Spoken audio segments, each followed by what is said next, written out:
urban areas during the rainy season, and the closure of Teranga FM radio were highlights of the motion on the adjournment. Samuel Ba has more. Critical issues for growth, peace and tranquility of the Gambia were topics of discussion in the House of Parliament on Tuesday during the adjournment debates. Lawmakers defended the recent executions carried out by the Gambia government, the closure of Teranga FM station, and at the same time denounced the interference of individuals, opposition and other states in the internal affairs of the country. The judiciary, the courts have been sentencing people to death by our status. So that each and every Gambian was aware that by virtue of those death sentences, in the statute books there must be death penalty. No Gambian, to my knowledge, no Gambian, to my knowledge, has raised eyebrows over it. If you don't want to be executed, please allow others to live in peace. Honorable Speaker, I don't think it was fair for people beyond the shores of the Gambia to criticize the legality of our constitution. How about those who have killed? They should also go forward and explain what have they done before or prior to their execution, so that you have a balanced story. The National Assembly members for Banjul called for the rehabilitation of the city roads, currently in a deplorable state. Other National Assembly members raised concern about the bad road network and the absence of pipe-borne water, which they say have a bearing on the development and health of their people. Just turn to my right.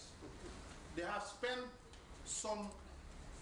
over a month doing this road between the National Assembly and the courthouse. The road has gone. The same thing applied to Primate Street. The road lasted for 45 days, it's gone. They did Hagan Street, the road lasted for less than 50 days, the road is gone. What is wrong? The majority leader also recognized the need for the government to provide public transport service to reduce the difficulties passengers are enduring due to the escalating cost of transport fares. You want to travel from Tabokoto or from Serekunda at the cooperative end, Nawek end, you can hardly get to Banjul. The driver will tell you Gimpex. He's coming to Banjul, but he tell you Gimpex. He will reach Gimpex. He knows there are a lot of people at Gimpex going to Banjul. He will drop those people there. He will say Joshua. He will pick a lot of people from there to Joshua and then drop them there, and then there he goes to Banjul. That's not human. The pricing from Serekunda to Banjul takes note of the distance from Serekunda to Banjul. But you will make somebody pay 3-4 times, or he doesn't get to work on time. The high rental fees and deposits demanded by landlords were also a concern for lawmakers. This supreme lawmaking body is ready to tax councils and rent tribunals to reinforce to protect tenants whom, after shouldering this financial burden, are sometimes cast out of their rooms without notice. A room and parlor, they will ask you to pay 6 months for a civil servant or a worker who earns $1,000 plus or $2,000, and you ask him to pay 6 months. He has a family to feed. He has to commute to work. He has to pay for electricity, water. He has to get his kids to school. The situation of the present ferry service also triggered debate in the House. Lawmakers are determined to meet the ferry top brass to fast-track a lasting solution to the trouble. The Gambia ferry services, especially Bara, Banjul ferry services. For us, we the commuters, crossing around that end, it is a major problem. Babukar Nyang, the National Assembly member for Banjul South, said the Gambia government should discourage the issue of dual citizenship Abrai Jawla, the NAM for Sandu, is concerned about the high fees some private schools charge. The debate subsided with congratulations to President Jammeh for his personal generosity to Gambians and for upholding the Constitution of the Gambia, which in 3 successful inaugurations he swore to defend without fear or favor. The performance of the under-17 female team presently carrying the country's flag in Azerbaijan was also hailed by lawmakers despite their poor start in the competition.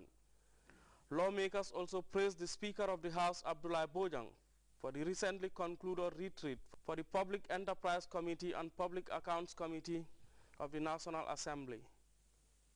Samuel Ba, GRTS. The Gambia International Airlines is set to issue this year's intending pilgrims with their passports, having already finalized work on their visas. Well, GRTS's Famara Fofana sat down with GIA's Public Relations Officer, Babukar Fati, and first asked him what next after the completion of visa issuance.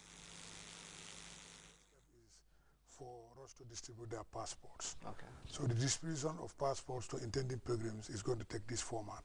Okay.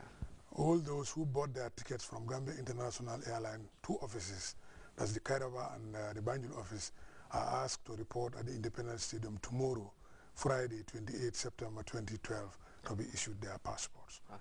Those who bought their tickets from travel agencies, GI is advising them to visit their respective travel agencies to collect their passports. Okay. Those who are sponsored by the President of the Republic of the Gambia, say Professor Dr. Hajia Ejiji Jammeh, are asked to report to their various political bureaus to collect their passports. Okay. Furthermore, GI would like to inform the general public that all those who intend to travel to Saudi Arabia to perform Hajj this year should get closer to the greater Banjul area by tomorrow. All intending pilgrims for 2012 should get closer and come to the greater Banjul area so that we can be easily reached.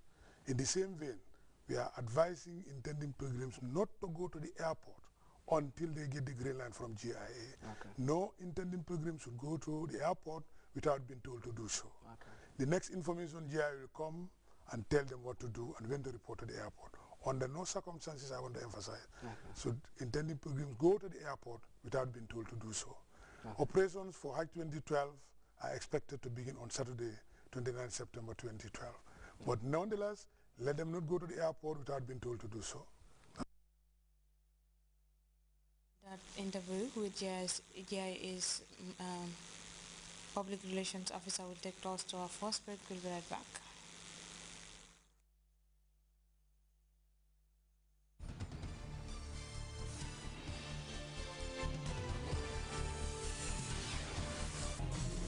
The world in your pocket. The world on your mobile. Get the latest top stories from all over the world directly from Al Jazeera Network straight to your AfriCell line.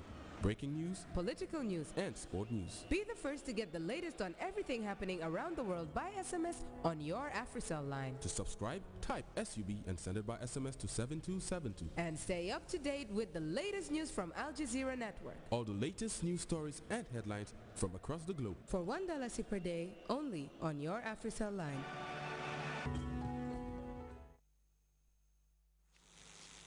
Welcome back. Zimbabwean President Robert Mugabe has condemned NATO for what he called establishing a military hegemony in Libya, and thousands of demonstrators in the northern Nigerian state of Kano have burnt US flags and effigies of President Obama as the fallout from an anti-Islam film still rumble on. We have details of this and other stories in this Africa News Roundup. Addressing the UN General Assembly on Wednesday, Zimbabwean leader Robert Mugabe condemned NATO's campaign that helped topple Libya's Muammar Gaddafi.